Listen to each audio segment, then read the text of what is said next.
नमस्कार दोस्तों, स्वागत है आपका अपने YouTube चैनल मरुधर क्लासेज पर।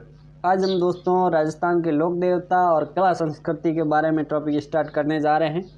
तो आपसे रिक्वेस्ट रहेगी कि आप इस चैनल पर पहली बार है तो चैनल को सब्सक्राइब ज़रूर करें, ताकि अगला लेटेस्ट वीडियो जो भी यूनिवर्सिटियों से संबंधित खास न्यूज़ के बारे में बनवाया गया है तो आपको जल्दी से अपडेट मिलती रहेगी। और साथ में राजस्थान की लोक कला संस्कृति के बारे में भी हम टॉपिक लाते रहते हैं।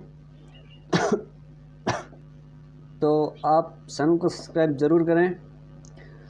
स्टार्ट करते हैं राजस्थान के लोक देवता में हम सबसे पहले पढ़ने वाले आज पाबूजी राठौड़ के बारे में, जिनको सभी जानते ही होंगे आप। पाबूजी राठौड़ कोलूमंड जोधपुर के में जन्म हुआ था और ये 500 पीरों में से सबसे फर्स्ट इनको दर्जा दिया गया है। और 5 पीर कौन कौन से वो भी आपको बता दें कि सबसे पहले पाबू जी का नाम आता है, बाद में हड़बू जी और उसके बाद में रामदेव जी, फिर मियाँ जी और गोगा जी। 500 पीर हैं। इनमें रामदेव जी और हड़बू जी एक दूसरे से संबंधित हैं, मामे भुए के बेटे भाई लगते हैं दोनों भी। और मियाँ जी और गोगा जी ये सभी 500 पीर हैं जो कि हिंदू और मुसलमान दोनों ही पूजते हैं इन्हों को। और इन्हों का एक ट्रिक भी है, पाबू 500 पीर पधारियो पाबू हड़बू मियाँ गोगा, ये आप देख लें। और उसके बाद में चलते हैं पाबू जी की और पाबू जी के बारे में जानते हैं। पाबू जी का जन्म दोस्तों कोलूमंड जोधपुर में हुआ। पिताजी का नाम दांदल था, माता का नाम कमला दे था जो कि अप्सरा थी, और अप्सरा से विवाह हुआ था दांदल जी का। अप्सरा मतलब कि परी।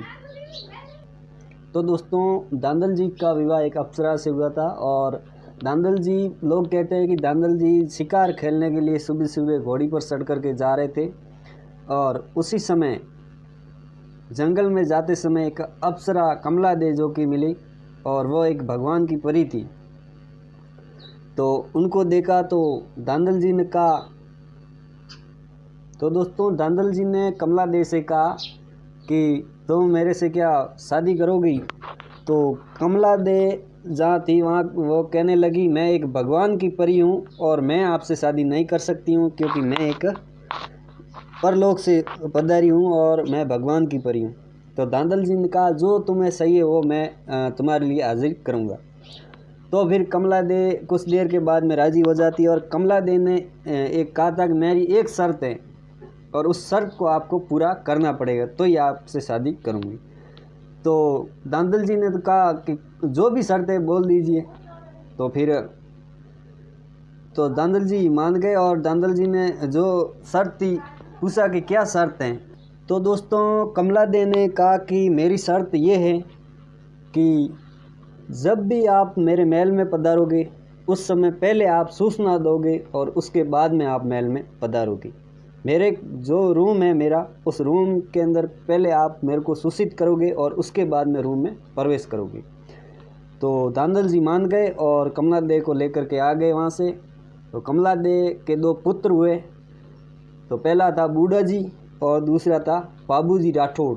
और पाबूजी राठौड़ को लक्ष्मण का अवतार भी कहा जाता है, कि लक्ष्मण के अवतार थे पाबूजी राठौड़। तो फिर लेकर के आ जाते हैं वहाँ पर। और एक दिन ऐसा समय होता है कि पाबूजी और माता दोनों अपने रूम में थे, और दांदल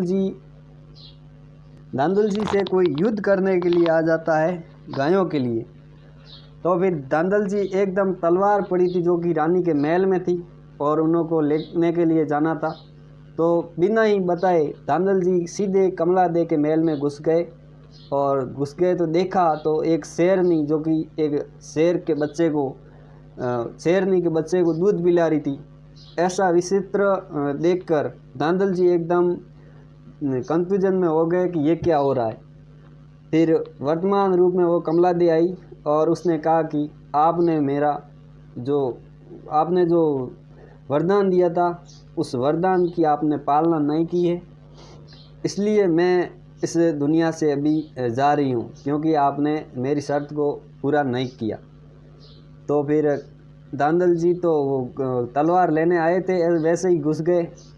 और पाबूजी जो दूध पीने वाले थे वो पास में थे। तो पाबूजी को उसने कहा था कि अप्सरा ने कि मैं एक घोड़ी होंगी, कि जो इस घोड़ी का नाम भी था, और उस घोड़ी के एक घोड़ी होगी, वो मैं तेरी माँ होंगी, और तू मुझे पाबू जी को कहा कि तू मुझे लाएगा और मैं हमेशा तू मेरी पीठ पर बैठा रहेगा।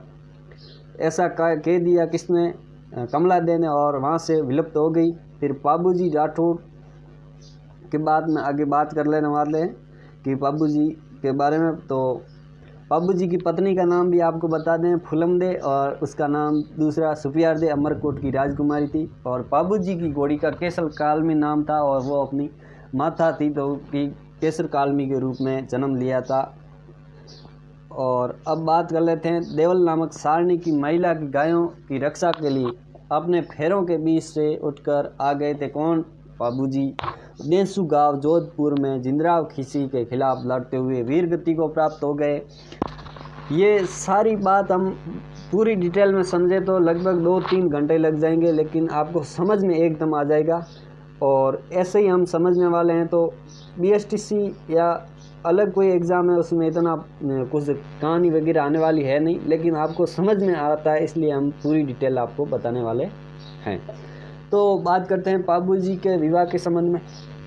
उनका विवाह के लिए जान लेकर के सभी लोग निकल गए थे, और जो जिंदराव खीसी था वो पहले से ही पाबू जी राठौड़ से डर रहा था कि मैं गायों और लेने के लिए, क्योंकि वो उनकी नज़र थी कोलूमंड पर।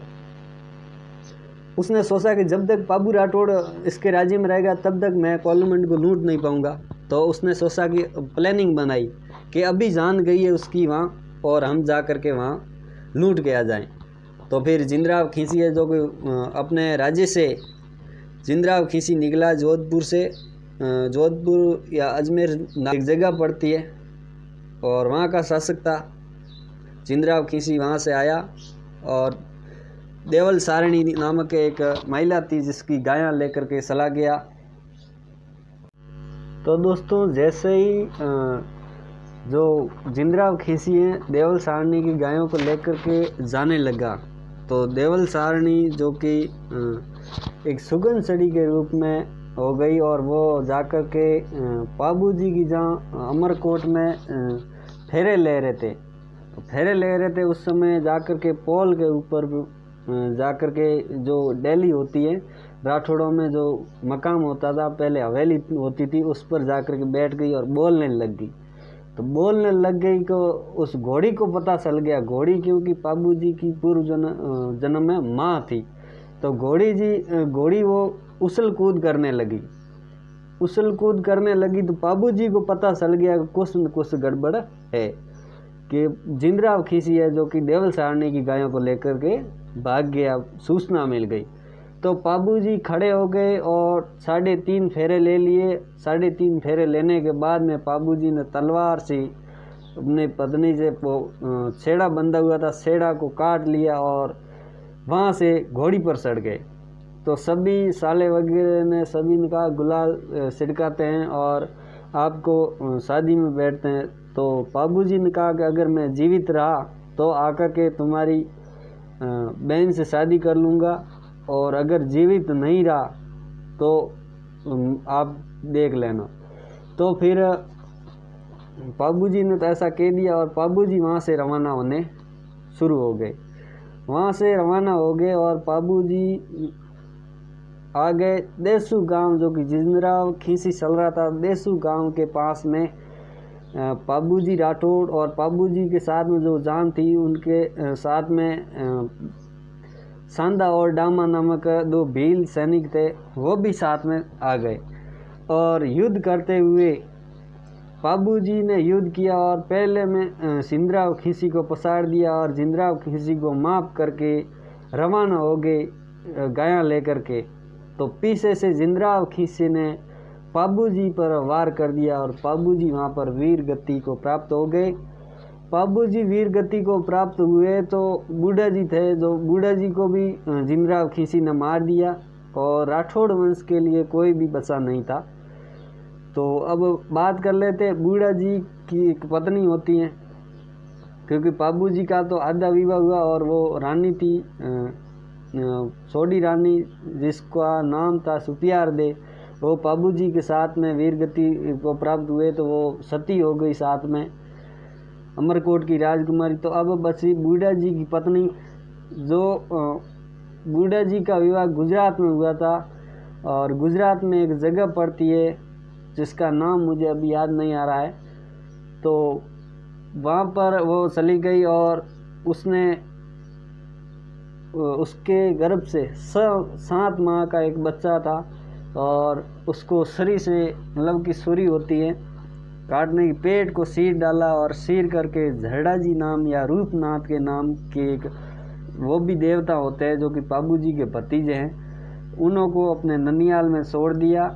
नन्नी उनकी माँ को कहा कि तुम इसकी सेवा करना और यही मेरा अंतिम बेटा हो, यही मेरा बेटा है जो कि जिंद्राव खींची से बदला लेगा और आप इसका पालन पोषण करना।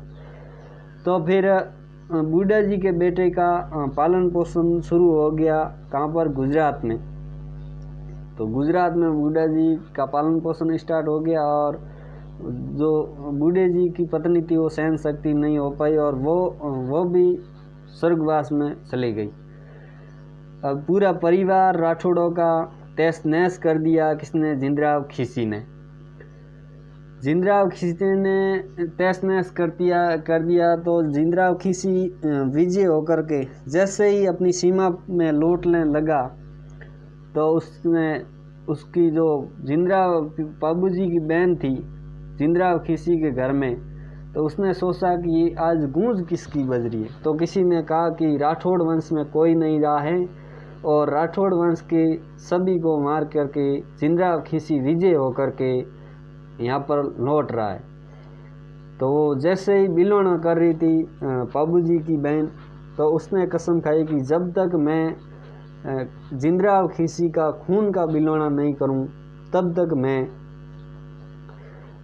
इस से नहीं बोलूँगी, किसे, जिंद्राव खीसी से। और उसने कसम खाई कि जब तक मैं इसको नहीं मारूं तब तक मेरे को सहन नहीं मिलेगा, मेरे परिवार का बदला नहीं लूँ तब। तो उसने तो ये ठान ली। अब सांदा और डामा नामक 2 भील उनके सहयोगी थे, तो वो भी वीरगति को प्राप्त हो जाते हैं। एक रायका था रणमल, और पाबूजी सबसे पहले पाबूजी ने ऊँटों के देवता या ऊँटों के रक्षक देवता, और राजस्थान में सबसे पहले ऊँट लाने वाले व्यक्ति भी पाबूजी थे। तो लोग कहते हैं कि पाबूजी की भतीजी जो कि बूढ़ा जी की बेटी थी, उन्हों का जो डाइजा होता है, डाइजा देने के लिए तो पाबूजी ने पहले कह दिया था बूढ़ा जी की बेटी को कि बेटी आपके लिए जो भी आपको सही है वो मैं तुझे ला करके दूंगा। तो बूढ़ा जी की जो बेटी थी उसने कहा कि अगर ऐसा है तो आप मुझे, ऐसा मैं कल मांगू कि आप मुझे ला करके देना। दूसरे दिन उसने सोचा और पूछा कि यहाँ पर कौन सी चीज़ है ऐसी जो कि मैं मांगूँ पाबूजी, और पाबूजी मुझे लाकर नहीं दे, और मैं पाबूजी को ऐसा कहूँगी मैंने आपसे एक चीज़ मांगी वो भी आपने ला करके नहीं दी। तो उसने रात भर सोचा और प्लानिंग बनाई कि यहाँ पर ऊँट हैं जो कि ऊँट नहीं दिखाई देते, और ऊँट अगर पाबूजी राठौड़ ला करके दे देंगे मुझे डाइजे के अंदर 500 ऊँट मांग लिए कि ऊँट ला करके पाबूजी राठौड़ अगर दे देंगे तो मैं समझूँ कि वो वीर है। तो पाबूजी से दूसरे दिन गई कि मेरे को ऊँट चाहिए 500। पाबूजी ने पता लगाया कि ऊँट कहाँ पर है, तो राजस्थान में पहले थे नहीं, अफगान में, सऊदी अरब में होते थे ऊँट। तो वहाँ जाए कौन, फिर पता चला कि श्रीलंका में ऊँट है। तो पाबूजी और उन्हों के साथ में एक देवासी का नाम है रणमल देवासी, जो कि पाबूजी के साथ में श्रीलंका आए और वहाँ से ऊँट खरीदे 500। तो ऊँट खरीदे तो पुराने ज़माने में ऊँटों के 5 पैर होते थे। हाँ जी हाँ दोस्तों, 5 पैर होते थे, एक पेड़ के बीच में पैर होता था और 5 पैर। तो पाबूजी ने सोचा कि उनका ये 2 दिनों में ही पाबूजी को ला करके डाइजे में देना था, भतीजी के डाइजे में। तो पाबूजी ने सोचा कि ये इस तरह से ऊँट धीरे चल रहे थे, 5 पैर थे, धीरे चल रहे थे। पाबूजी ने सोचा कि अगर इस तरह से चलते रहे तो वहाँ पर भतीजी का विवाह भी हो जाएगा और हम किसको डाइजा देंगे। तो फिर बाबूजी ने पैर से 20 वाले पैर को था जो ऊपर चढ़वा दिया और वो 20वें पैर था। आज भी उस पैर के निशान है जो कि पेट के ऊपर मड़ा होता है, जो कि 5वां पैर था वो बाबूजी ने ऊपर कर लिया। इसलिए ऊपर की तरफ ऊँट है, जो कि ऊँट ऊपर की तरफ बड़ा होता है और वो पैर था जो कि 20 में उसको ऊपर कर दिया। अब बाबूजी वहाँ से जहाँ भतीजी के विवाह के समय जहाँ पर डाइजे का समय होता है उस समय बाबूजी 500 ऊँट लेकर के आ गए और डाइजे के रूप में 500 ऊँट दे दिए और भतीजी की शर्त को पूरा किया बाबूजी। तो इसलिए बाबूजी सबसे पहले ऊँट राजस्थान और मारवाड़ में लाने वाले देवता कहा जाते हैं और रायका रेबाई देवासी जाति ऊँट पालक जाति वाले बाबूजी को अपना प्रमुख देवता मानते हैं और बाबूजी को प्लेग रक्षक देवता भी कहते हैं। बाबूजी ने 7 थोरी भाइयों को शरण दी, मतलब कि 7 थोरी भाई थे जो कि समाज से बहिष्कृत कर दिए गए थे, तो उन्हों को समाज ने फिर से दर्जा दिलाया, इसलिए उन्हों को शरण दी। और कोलूमंड जोधपुर में चैत्र अमावस्या को बाबूजी का मेला लगता है होली के 15 दिन के बाद में। और बाबूजी की फड़ सबसे लोकप्रिय फड़ है भील जाति के भोपे बाबूजी की फड़ को बोलते हैं और फड़ वास्ते समय रावण हत्या वाद्य यंत्र का प्रयोग करते हैं। और बाबूजी के पावड़े भजन किसी भी वीर पुरुष की याद में गाए जाने वाले पावड़े और माठ जो कि बड़े मटके की तरह का है और वाद्य यंत्र के साथ गाए जाते हैं। और थाली नृत्य जो कि कोलूमंड में होता है मेले के समय। और आसिया मोड़ जी की पुस्तक बाबू प्रकाश जो कि आसिया मोड़ जी ने लिखी थी। तो आज हमने बात की है बाबूजी राठौड़ के बारे में। अगर आपको बाबूजी के बारे में जानकारी अच्छी लगी है तो चैनल को सब्सक्राइब ज़रूर करें ताकि अगला लेटेस्ट वीडियो आप तक जल्दी से मिल सकेगा। और अब की बार हम बात करने वाले रूपनाथ या झरड़ा जी के बारे में जो कि बाबूजी राठौड़ के भतीजे हैं। तो अगली बार और अगले वीडियो के साथ मिलते हैं, तब तक जय हिंद जय भारत।